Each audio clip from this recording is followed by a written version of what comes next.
you know, you might indulge me a little bit with this. So if you have bags in your lap or coats, just, you know, put them aside. You don't need those things right now, right?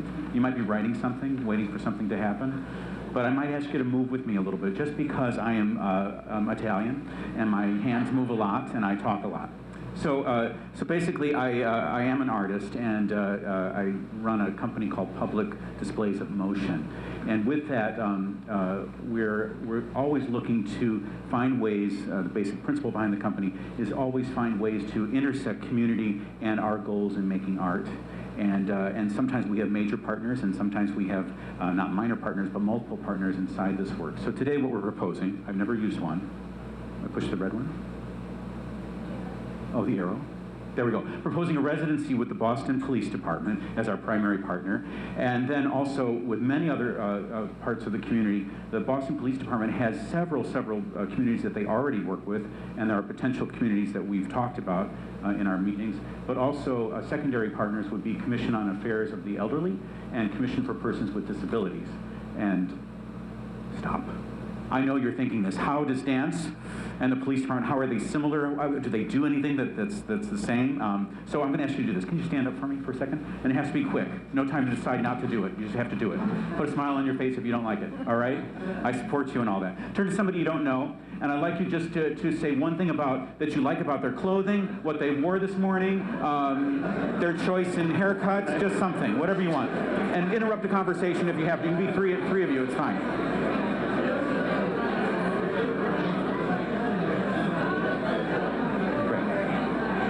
Bring your conversations to a close in 3, 2, 1, and 0. Wonderful. Stay standing for me for a second. Great. 3, 2, 1, and 0. Your conversations are to a close. The next question that happens.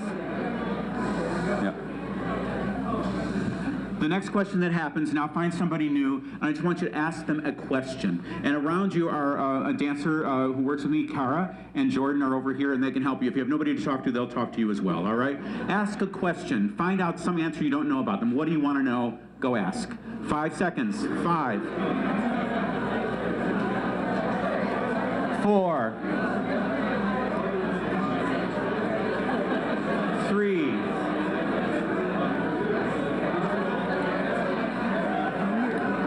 2, 1, and 0. This is great, wonderful, great. So you can all sit down. You can put your notes back on your lap. You can all sit down because this is my 12 minutes.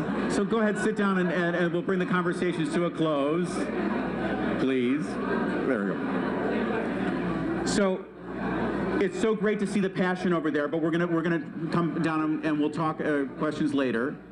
So what we have here, it's hard to squelch the excitement, right? Because people get engaged. And this process that we work on is not about, for those of you who may think of dance as one thing, one-dimensional thing where I might teach you some steps. This is about an inquiry process. And so Peter DiMuro, Public Displays of Motion, we have this unique approach to creating dance, the dialogue process. You might have seen, I saw somebody putting their hands up here, back in that row over there, and then there was this kind of emphatic gesture down there. I might steal some gestures from you to make a dance. In the work that we do, we are, in the core company, it's intergenerational, which stems from my work with a woman named Liz Lerman, Dance Exchange, and the Dance Exchange, with whom I worked for 15 years, work with a composer and a videographer, and all movement is inclusive. It doesn't mean that we simplify things, but we craft it to the nth degree to make the work sing, but that also makes the work not look like anything else you've seen before. Let's see.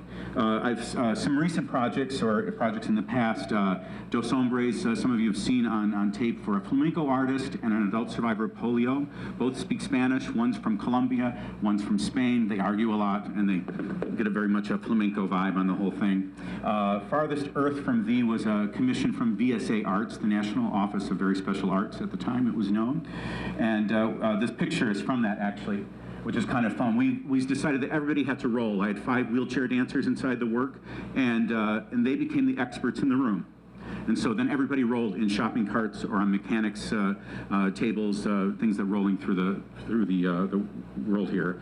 And the two lower projects were projects with Liz Lerman Dance Exchange, seminal of which was the Shipyard Project, which many of you know. And we spent 2 years in the community up in Portsmouth to kind of find out what was the tie between the town itself and the shipyard. It was the first time I'd worked with naval officers, getting them to dance, talking to their wives, submariners' wives, dancing on top of a dry dock submarine. It was pivotal and life-changing for me. And one piece that's not listed here is the first piece I made with police when I was about 28. My father had recently passed away, and I took a letter of his and performed it with movement. My father was chief of police of Round Lake, Illinois, born in East Boston, street thug, arrested several times, and then after meeting my mother, became police chief of our town several years later. I know, that's a whole other story. That's the book. So I think the dance and the police have a lot in common, right? And this comes from the great visits I've had with the police department with my friends down on the Ruggles Street Station. We're truth seekers. We search for multiple perspectives. We're part scientist, part sleuth. And we engage with all kinds of public, at least in the work that I do in making art. Nobody is not an artist in our book, right? So we really try to find ways to bring the creativity that it takes every day for some people to swing out of bed and put one foot in front of the other is as creative as any of us might do who are sitting over here to the left. The other kind of thing that shocked me, it didn't shock me, but I was reminded, visiting my friends at the police department, the amount of dimension. There's civilians who work in the police department, there are uniformed, badged police people, but there's also this whole like mini city over there that's just a fascinating set of processes. We hold more dimension as artists and as police than we realize. So our proposal is to do 3 connected series of activities. I'm going to kind of go through these quickly here. One is community and the police learn together. 2 is the community and police create and perform together. And the 3rd is that the movement artists get to learn all about these processes at the police. So in the learning together, we would set up a series of classes at the Ruggles Street Station, and they would be populated by people like yourself, but also police officers. But you might learn from the kids down the street the hip-hop routine that they've been working on, and they would teach the police this, and we would offer the facilitation and the surrounding container for all this. Or you might learn a ritual dance from an East Indian prayer. It's all up to who we can find in the room, and through our partners with the police as well as the partners we can bring to it, we think we can make this happen really well. It's, again, an interview and dialogue process, all experts in the room. The second portion that we would create together, we would amalgamate all this information, accumulate it, and create a dance that would have a new composition of music made to it, and we make a flash mob, basically. So flash mob, I say that word because most of us know what that means. Somebody's going to interrupt us, like now. No, only kidding. You got a little nervous, didn't you? That you get interrupted, and somehow the space is interrupted, time is interrupted, your sense of pedestrian is interrupted. And this is, I think, the goal with this is that, of course, some of the work that we do has kind of different connotations and deeper questions that will go into everything that the police goes through every day, through the national scene, the national climate about the conversation about police and the public.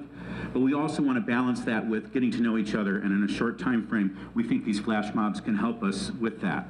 We're also trying to find ways to have everybody dance in this flash mob. So with our friends from the Commission for People with Disabilities, as well as the elderly and other folks, it could be a very interesting flash mob that could be performed around the city, indoors, out of doors, etc. And we did that. And then 3, creating together. Thank you. I get really excited about this because this is where the process goes deep. Why the heck would any of us work with people? We could sit in our studio and make up dances, and I could kick my leg that high if I wanted to. But I think the information, the processes that, for instance, that the artists who are working in suspect identification and the history of all that, had a great conversation with Greg, a civilian who works for the police department, about over several decades, sketch artists, abstract to literal absorption of information from eyes, ears, and noses, and what people see when they think they recognize a suspect is great fodder and great processes for dance. We're also talking about gait recognition, which for those of you who know Merce Cunningham, has made a life of life forms, creating dances on in three-dimensional space online. So there's this whole conversation about could we look at gait recognition and make dances from that and actually help the police in return. I want yield. Why are we doing this? Why the heck would we do this? Why am I going so fast? What impact will we have for everybody? Police, community, artists. I think we engage in new processes. We see each other more individually, new senses of place. We are humanized. There are some video links that I will be in the final application here, but if you want to take these down, there's some great examples of some things that I was involved with. Le Grand Continental, I was the rehearsal director for that, put on by Celebrity Series of Boston. The Shipyard I mentioned before. And there's this great one with the a DC police officer doing the nay-nay with having a kind of a dance-off with a young woman in Washington, DC. So let's go, let's make this happen. Thank you so much.